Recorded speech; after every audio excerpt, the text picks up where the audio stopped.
interprétation par un robot de 5 degrés de liberté basé sur un mécanisme simple destiné à une application industrielle de bras transfert.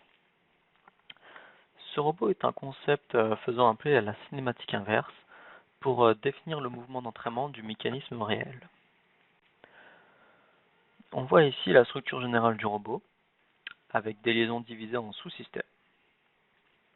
Chaque sous-système contient des propriétés de masse et d'inertie, ainsi que les structures des liaisons. Ici, les propriétés de masse et d'inertie sont intégrées aux composants CAO rattachés à cette liaison particulière. Ici, on voit certaines données relatives à la masse et à l'inertie. Ces liaisons sont reliées ensemble en différentes articulations donnant les différents degrés de liberté. On peut exécuter ce modèle et visualiser le résultat final. Ici, on voit la simulation de ce robot où il écrit le mot Maple. L'opération est commandée par l'emplacement de l'effecteur d'extrémité et la cinématique inverse dans chaque articulation. En outre, les articulations disposent chacune d'un moteur à courant continu, à aimant permanent et d'un contrôleur afin que les mouvements s'effectuent comme il le faut. On peut le visualiser en revenant au modèle. On voit ici, à côté du bloc de cinématique inverse, les moteurs regroupés au sein d'un sous-système, avec à l'intérieur les servomoteurs. Chaque servomoteur comporte un régulateur PID positionné de façon à donner l'angle voulu pour chacune des articulations. Ce contrôleur pilote ensuite le moteur à aimant permanent. On voit ici les composants électriques de la machine à courant continu entraînant le mécanisme d'engrenage idéal. En remontant d'une couche, on voit que cet élément est relié à l'arbre de sortie du moteur. On peut en voir beaucoup reliés à leur tour aux différentes articulations du robot. Ce robot est un exemple plutôt bien développé, présentant le concept global de la conception et de l'implémentation d'un mécanisme de robot dans MapleSim. Il montre plusieurs caractéristiques différentes de la connectivité multidomaine et comment peut fonctionner le modèle. Si toutefois nous sommes au début de la conception de notre machine, nous pourrions alors peut-être envisager de modéliser ce robot sans les derniers détails relatifs aux caractéristiques des servomoteurs ni les dimensions des liaisons.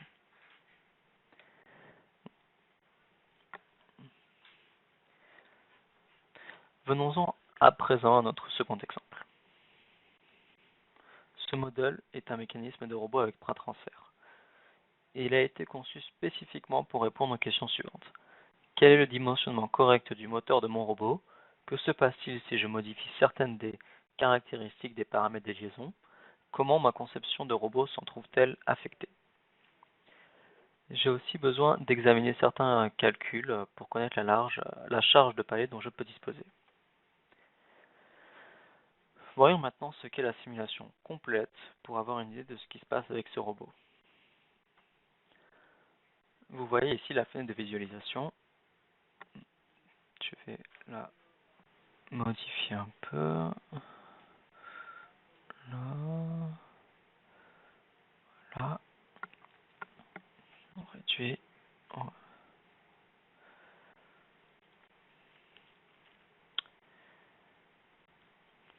On voit donc que ce robot de transfert accomplit une opération relativement simple. Le robot lui-même suit une trajectoire voulue du mouvement de l'effecteur d'extrémité. Et je peux indiquer visuellement ce que vont faire les différents moteurs pour chacune des articulations. J'ai fait cela à l'aide de ces petits blocs en haut des liaisons articulées, ici. Lorsque le moteur s'articule, on voit qu'il tourne à très grande vitesse et avec un rapport de démultiplication très élevé. On obtient le mouvement voulu au niveau des différentes liaisons. Le mouvement relatif de ce mécanisme est commandé par 3 moteurs, assurant aussi 3 degrés de liberté, plus l'élément de translation pour les transferts au niveau de l'effecteur d'extrémité. Les résultats peuvent aussi représenter les informations de son nom. On peut par exemple examiner les données de vitesse et de couple du moteur. J'ai ici les trois graphiques de vitesse et de couple dans la fenêtre de simulation et découvrir les mouvements de chaque articulation. Ici on voit les trois liaisons principales, les différents angles dans le temps. En retournant au modèle dans MapleSim, on voit que la construction générale est ici. On a donc les structures des liaisons et un capteur. Juste ici. Ce capteur nous renseigne sur la force et le couple grâce auquel on définira plus tard la force radiale, la force axiale et le mouvement de flexion au niveau de chaque palier. Voici ensuite le degré de liberté obtenu grâce aux articulations tournantes.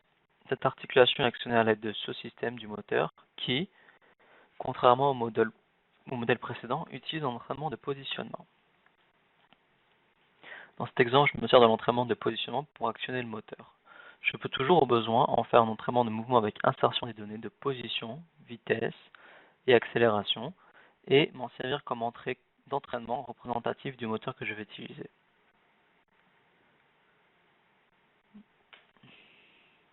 Cela commande alors le mouvement général de l'articulation associé à un réducteur me permettant de définir les caractéristiques de fonctionnement souhaitables du moteur. En retournant au niveau supérieur du modèle MapleSim, on voit la structure générale répétée avec l'articulation, le capteur, le palier, un degré de liberté et nous avons notre plateforme de base qui est tout à la fin du modèle. Le modèle inclut la cinématique inverse, spécifiée de manière paramétrique afin de permettre les longueurs de liaison L1 et L2 et également un autre type de solution. On peut facilement modifier notre type de solution en cliquant sur le bouton et en exécutant la simulation. Le mécanisme pourra ainsi être simulé avec le nouvel ensemble de solutions pouvant être obtenu avec le mécanisme de robot de transfert que nous avons ici. Le modèle montrera alors la liaison coudée pointant dans la direction opposée à celle qu'on a vue précédemment. Et on peut constater ici les performances du modèle avec ce nouvel ensemble de solutions. Donc les lésions sont maintenant de ce côté de la solution. Voici quelques-uns des résultats rapides que nous pouvons observer lorsque nous simulons notre modèle sur MapleSim. On peut toutefois obtenir des analyses plus puissantes en connectant Maple à notre modèle MapleSim. Je vais repasser à l'ensemble des solutions précédentes.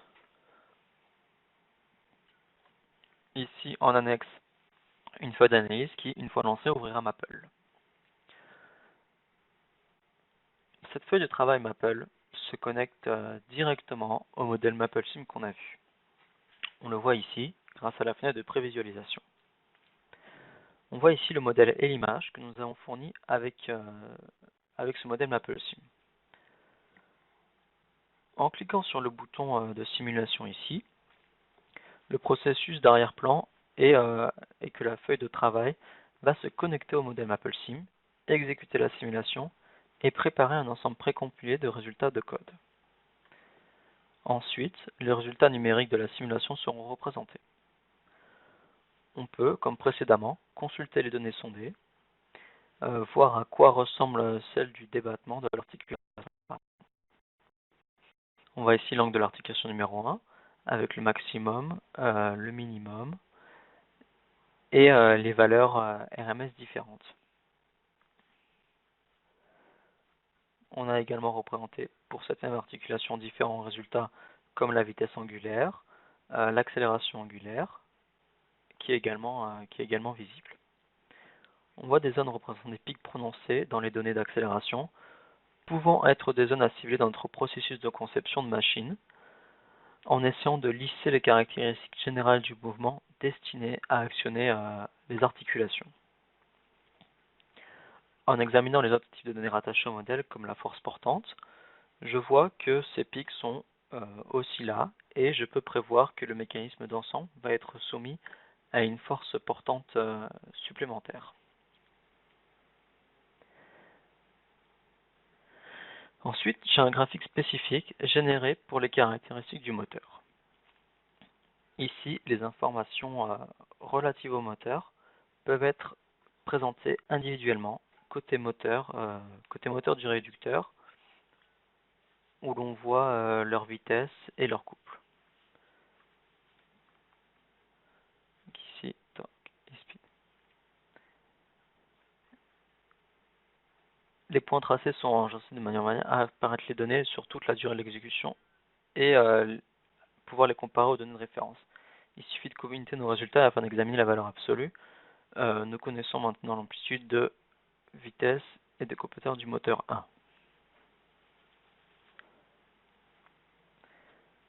On peut directement mesurer les résultats en envoyant le couple minimum utilisé, la valeur RMS et la vitesse maximale. J'ai également prévu une fonction permettant de visualiser les données caractéristiques du moteur par notre fichier Excel ci-joint. Je peux ainsi superposer les données relatives au moteur comme ceci, celles que l'on voit ici. Je vais choisir pour commencer les caractéristiques de mon petit moteur pour voir s'il est en mesure de fournir un modèle type pour toutes nos articulations. Et par là, on peut voir en fait sur nos graphiques qui se superposent les résultats expérimentaux de notre simulation ainsi que données obtenues à partir de la courbe caractéristique d'un moteur de constructeur. On peut voir ici dans cet exemple que le moteur 1 dépasse les limites des données relatives à notre petit moteur. Cependant, si j'examine l'articulation 2, le moteur susceptible de l'entraîner a la capacité d'y répondre dans les limites extrêmes de la courbe de performance de notre petit moteur. C'est la ligne bleue qui est ici. Si je passe maintenant aux caractéristiques du petit moteur de notre fonctionnement normal à la valeur nominale, on voit que notre charge de couple excède parfois bel et bien la capacité de ce moteur. Souvent, cela indique, selon les données du constructeur, que le moteur pourrait fonctionner à une température un peu plus élevée que souhaité et nécessiter un refroidissement supplémentaire. Ce n'est peut-être pas souhaitable pour notre application ici. Il pourrait s'avérer judicieux d'avoir un moteur opérant dans la zone de délimitation verte ou la plage nominale. Si nous examinons notre troisième moteur, il peut effectivement fonctionner dans les limites souhaitées.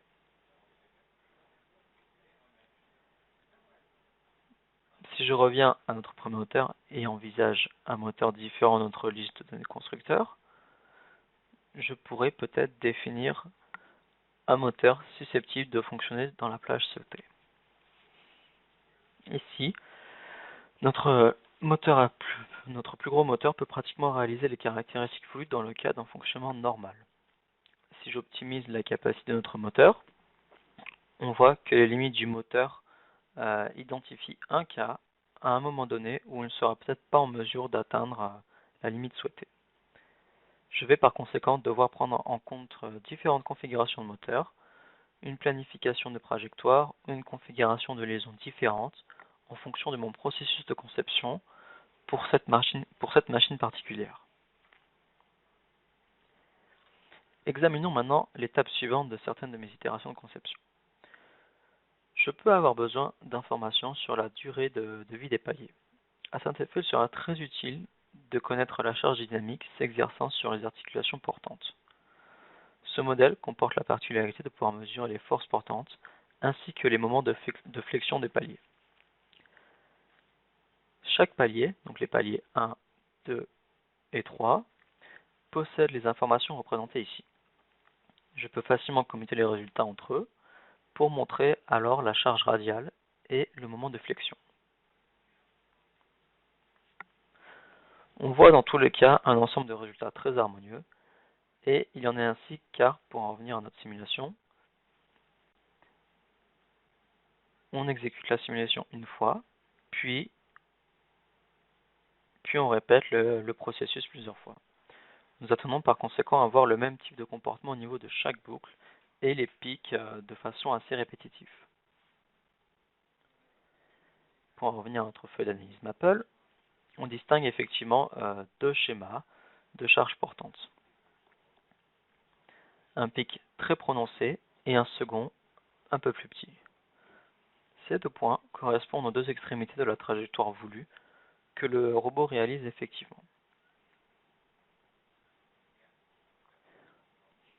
Lors de l'opération de transfert où l'effecteur d'extrémité monte et descend, c'est alors que les mouvements de flexion risquent d'engendrer des amplitudes ou pics importants à l'actionnement de cet effecteur d'extrémité. Ce sont des zones où la charge de nos paliers pourrait devenir excessive et nécessiter des modifications dans le processus de conception, soit en veillant à renforcer la solidité des paliers, soit peut-être en adoptant une procédure d'actionnement différente de l'effecteur d'extrémité.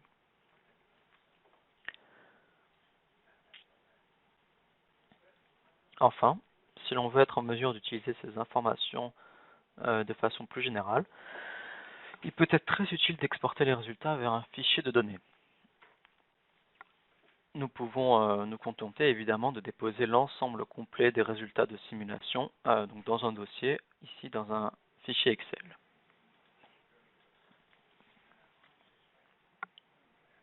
Donc dans ce fichier Excel, je dispose d'informations se rapportant à toutes les données issues de notre simulation. Dans ce cas, on peut représenter le temps dans la première colonne et voir la force radiale, par exemple, la force de flexion, la force axiale de chacune des articulations de notre robot. Et aussi n'importe quel angle d'articulation et d'accélération susceptible de nous intéresser.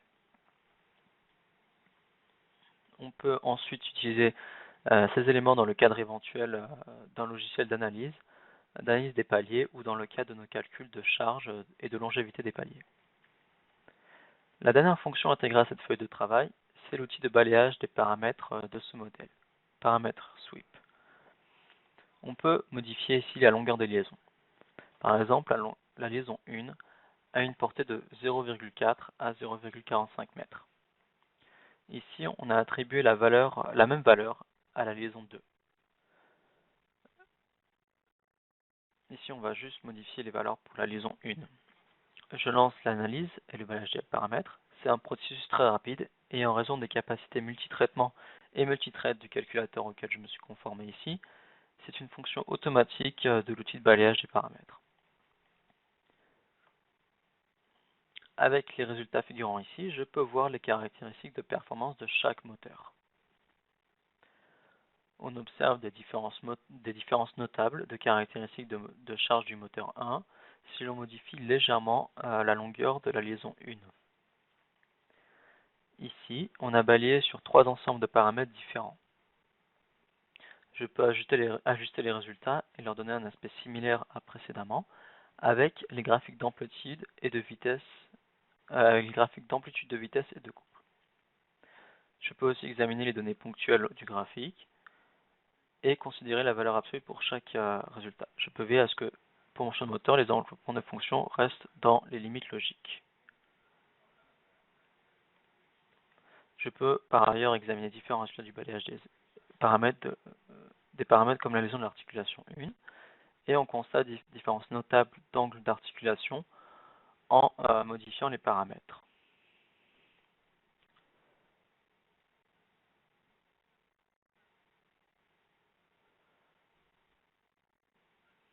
Faites changer d'hymne. En retournant à ma configuration de balayage des paramètres, je peux, si je le souhaite, inclure d'autres informations, modifier par exemple la portée et ensuite le paramètre sweep. Les résultats sont sensiblement différents. Comme on le voit ici, dans la vitesse angulaire, le comportement de sortie est très différent. Les résultats ont beaucoup évolué aussi en termes de données pour le moteur. Si je retourne en arrière, je peux facilement commuter ces résultats et les comparer un à un et observer une tendance générale plus proche de mon graphique de puissance et couple moteur initial.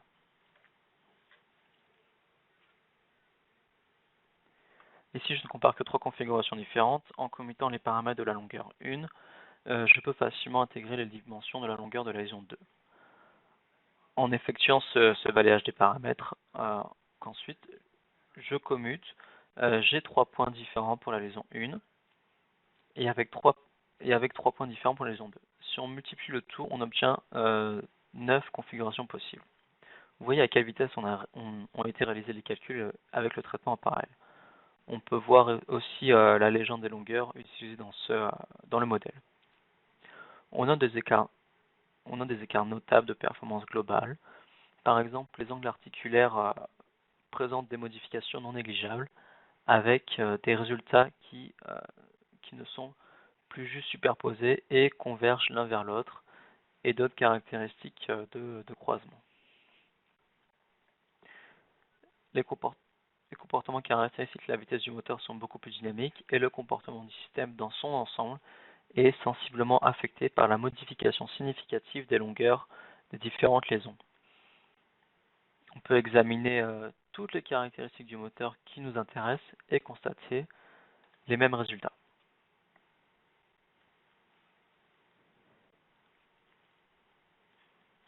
Cet outil global a été développé à l'aide de Maple en tant que programme d'analyse connecté à notre modèle MapleSim.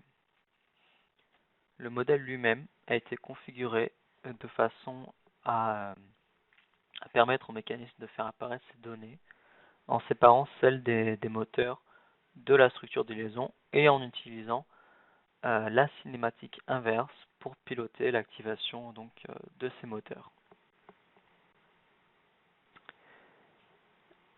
Les paliers et leur représentation ont été séparés de sorte que le moteur puisse être attaché à la structure fixe et que le côté activation du palier puisse ajuster des liaisons différentes. En configurant ainsi notre modèle, on peut faire apparaître les caractéristiques internes d'ensemble de la conception possible de ce robot de transfert.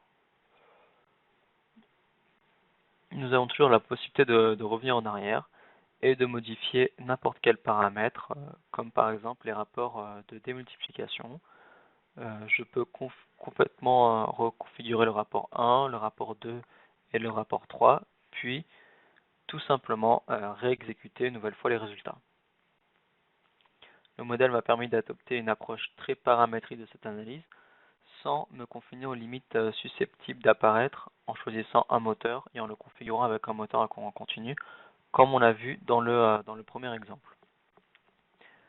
Et puis étudier différentes possibilités de type scénario-hypothèse et prendre en compte les évolutions possibles de ma conception.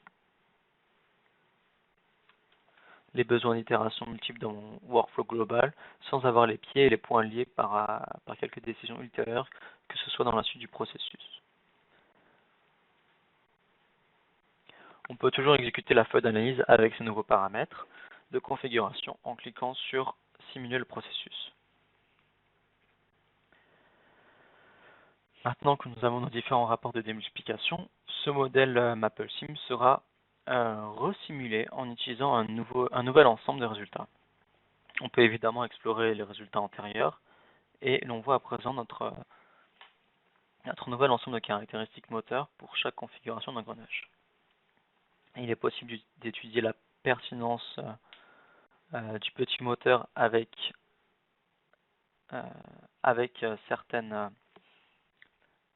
certaines des autres configurations, le cas échéant. On peut toujours revenir en arrière pour voir jusqu'où l'on s'est éloigné du moteur optimal. Il est toujours possible de simuler les résultats avec n'importe lequel de ces paramètres et, à l'aide des outils de balayage, d'autres paramètres dans tout le modèle et d'examiner à nouveau ces résultats de simulation. Dans ce cas, les longueurs de liaison sont celles que j'ai utilisées dans ce modèle. On n'est toutefois nullement limité à cela. On peut continuer la simulation. Le processus de conception permet ensuite à l'utilisateur de créer un modèle logique et, après avoir choisi le dimensionnement et la configuration générale des moteurs, l'étape suivante consiste à aller vers le premier exemple de modèle qu'on a ici.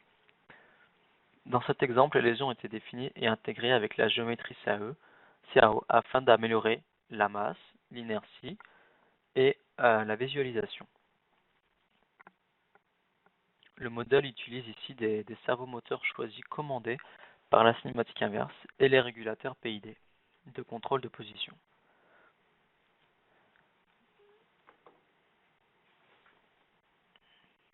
Le tout fournissant le modèle développé qui exécutera la tâche globale recherchée. Donc ici le mot Maple.